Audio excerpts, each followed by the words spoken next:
So we're in Holland, Michigan right now, and I came up to an intersection and had a really soft stop with my brakes.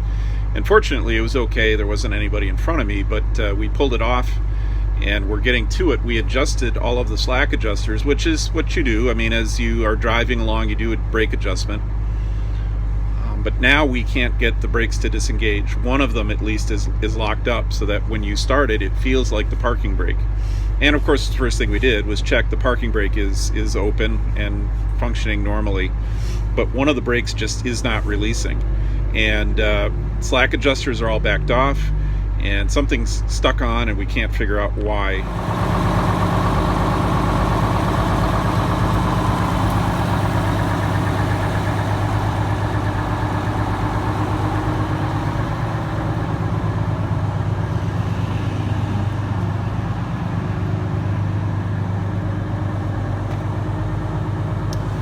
Throughout the trip, we've been measuring the bearings, and we've been measuring like the hubs where the bearings are. We've been measuring the brakes, and they've been steady temperatures, meaning a brake hasn't been sticking. But you know, now something's on, and like I said, we had it in first gear, and we had it in reverse, and man, the bus it doesn't want to move. Something's locked on. So my concern is that an S-cam, when I came to that abrupt stop and the brakes were all the way in, that an S-cam was out of adjustment and it's gotten wedged the wrong way. But we would have experienced that problem getting from the intersection to here, and I wasn't having problems. It was certainly, the brakes were a little spongy, but they weren't locked on like they are now. And so Tyler keeps adjusting. The rear adjusters, I think, is where we're a little skeptical that there's a problem going on in the rear. So let's see what he comes up with.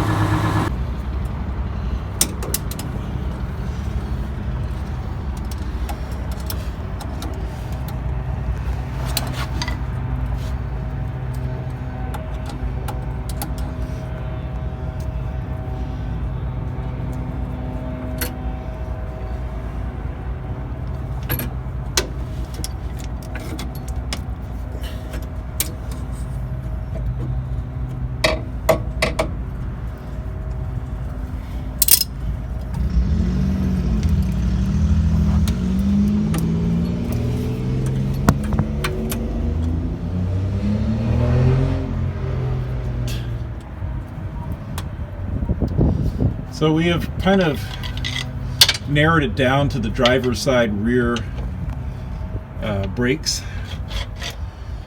They seem to be engaged right now, but they're not popping loose. We put it in gear and stomped on it, and that really didn't pop it loose like we were hoping.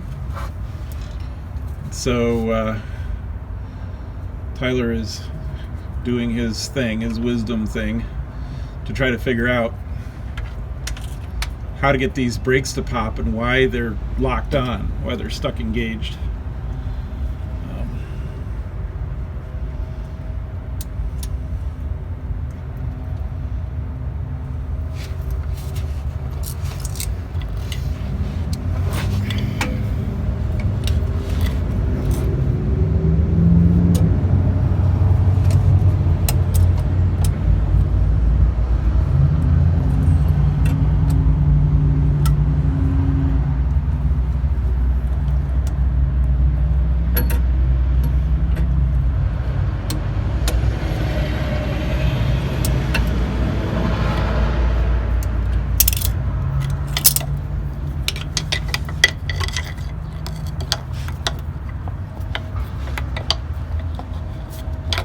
Damn, just missed the edge of it.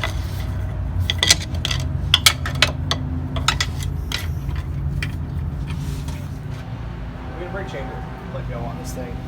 This rear brake hung up and the brake chamber actually got stuck applied and would not release. So we have it, we have the tools to do it. We're gonna go ahead and swap it. How long do you think it's gonna be? You said an hour. I know, I was being kind of generous. I think maybe if I really work at it, we can have it on there 20 minutes. 20 minutes? I hope so. Somewhere between 20 minutes and an hour. Okay, I'm going to start the timer. All right. So right now we're going to look at the clock. It is 4:08 right now. Go. Here we go. Tyler's got the one chamber off. We're at, what time we got here? 4:21. So he's what, about 15 minutes into his, between 20 minutes and an hour. I guess we put the hold button on when we go shopping. I guess we don't count that time. So the chamber's out in like 12 minutes. So that's pretty impressive. I only like smashed my finger like once. And of course he's got one of our favorite tools, which is the sledgehammer, the mini sledgehammer, and the impact wrench, and the really big screwdriver, crowbar.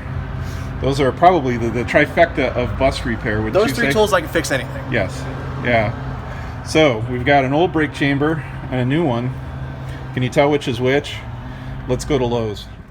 So I accidentally sprayed ether on my face mask, and that makes for an interesting visit to Lowe's, because the harder I breathe, the happier I am about being in Lowe's. So the pressure's off, but he's still got to find the right fitting. So here we are in aisle 35. Okay, find it. You now know what you want. Where is it? It's here somewhere. What do you want? What are you looking for? Need a pipe plug that goes from that to 1/4 inch. Okay. So I'm thinking So that's half 3 inch to 1/4 inch. I think that's 3/8 pipe to 1/4 inch pipe. There's 3/4. There's 3/4. 3/8 pipe plug. Does that fit it?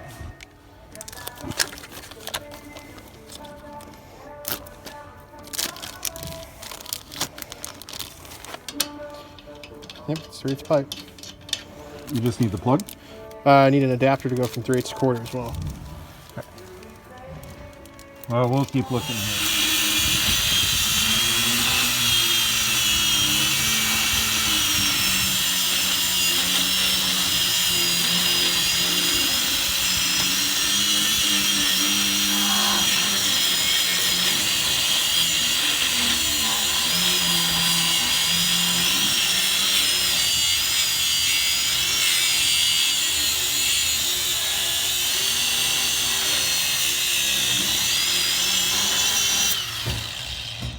Apparently these don't work so good when they're covered in plastic.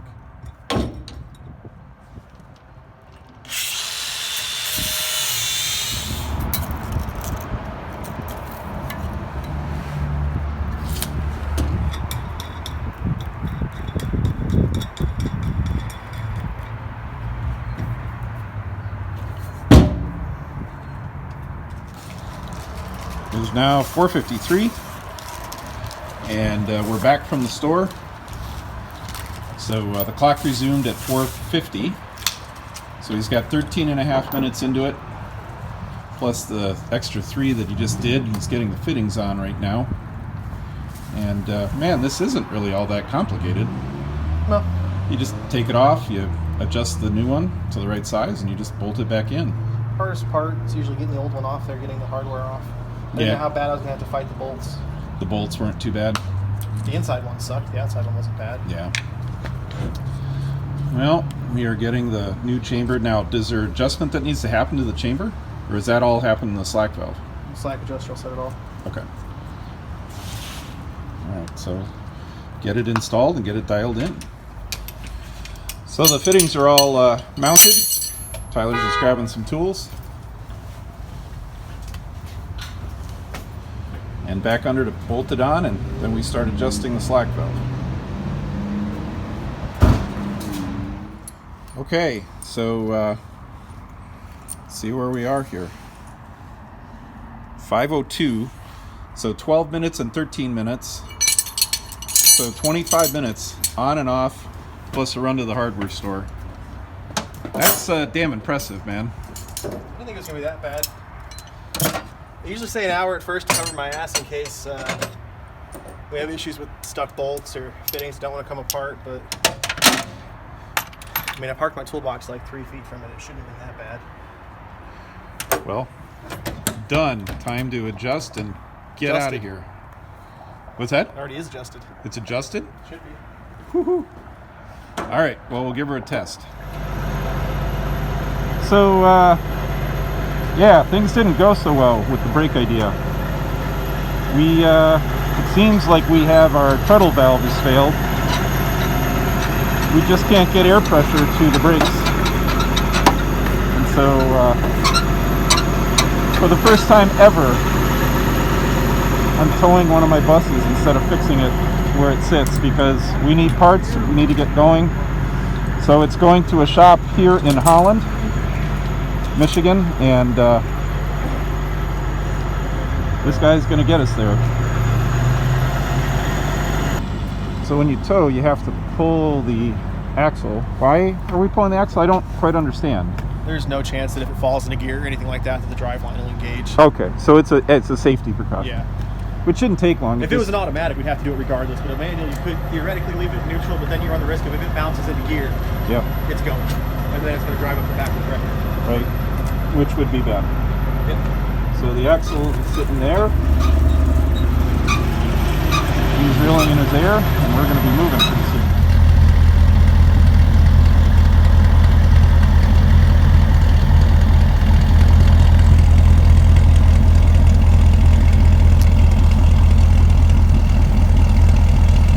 There she goes.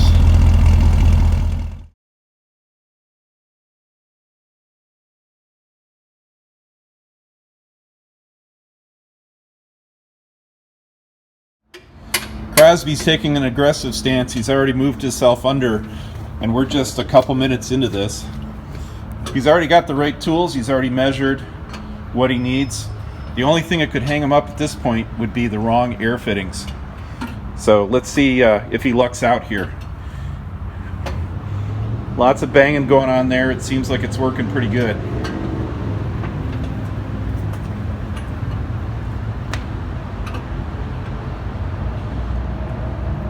Crosby's been at this for 9 years. Something like that. So this isn't his first rodeo, if you will, at doing these types of repairs. That wasn't even just for the camera. That actually hurt. Oh, sorry about that. Oh, it's all good. It grows back. So, man, I smell pizza. Do you smell pizza? I smell gear oil. Oh, Brakes. yeah, I guess you're not in the pizza zone. So while Crosby's working on that, let me give you a tour of Dutch Village. Holland is named Holland from all the Dutch Reformed people that moved here, like Betsy DeVos. She's from here, and they built this little Dutch village probably 30 years ago. And so the whole idea is that it was like an outlet mall with this Dutch village theme, but it's seen better days. And if you take a look, we're pretty much in an old abandoned gas station, but they've kept it painted, so the buildings look okay. At one point there used to be like a big drawbridge. Let's see if the drawbridge is still there. They may have taken that out by now. Let's see. Well, maybe not. So you used to have like a candle factory and a wood shoe factory and all kinds of stuff like that around the Dutch village. Old world craftsmanship in the siding there. Clearly looks like it's been deteriorating. Gives it that patina aged look. There's a canoe. Maybe somebody's gone canoeing. But if you've ever been to Amsterdam, you know, coming here with the little unique stores and stuff like that, and the, well, what was the canal, you have that feeling of old world heritage, sort of, with the empty canal system and the unique round building. I think that probably was a windmill at some point, and well, I don't think it's being used right now. There's that woman. She looks kind of lonely in her barren soil garden. There's an old Dutch barn. So as you can see,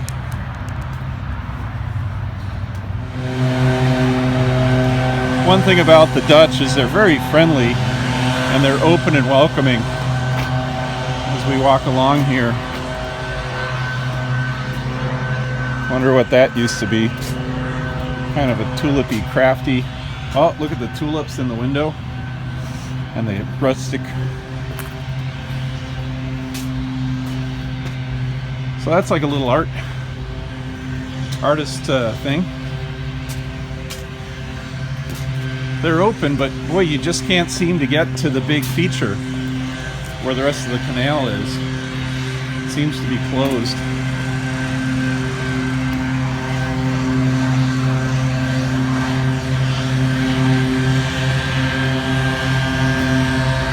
Here we are, the Zunderzee Wedge and Markestrata. So as you look, you get that Dutch feel with this little pond here.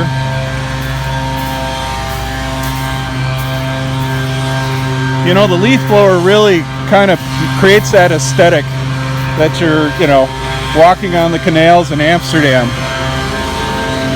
Nothing really screams old world heritage like the sound of leaf blowers blowing in the background there. But I gotta admit, these guys are going to town. The other guy driving the lawnmower was actually using a leaf blower too. So, oh, look yonder. More stores in Brogstraat.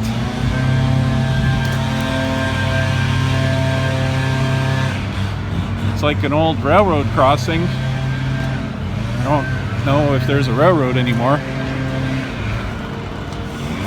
Here's some authentic Amsterdam waterfowl, all pretty much seeking protection because I think it's duck season right now, and generally they don't like you shooting the ducks in the Amsterdam pond. Oh, there's a little train, kind of goes around in circles. So there's the ducks there, and some seagulls, Vander seagulls, I guess. So the Dutch tour, this whole area is kind of closed, so maybe it's like a holiday in Holland today and they're all just closed for business. You never know, you know, with those Dutch.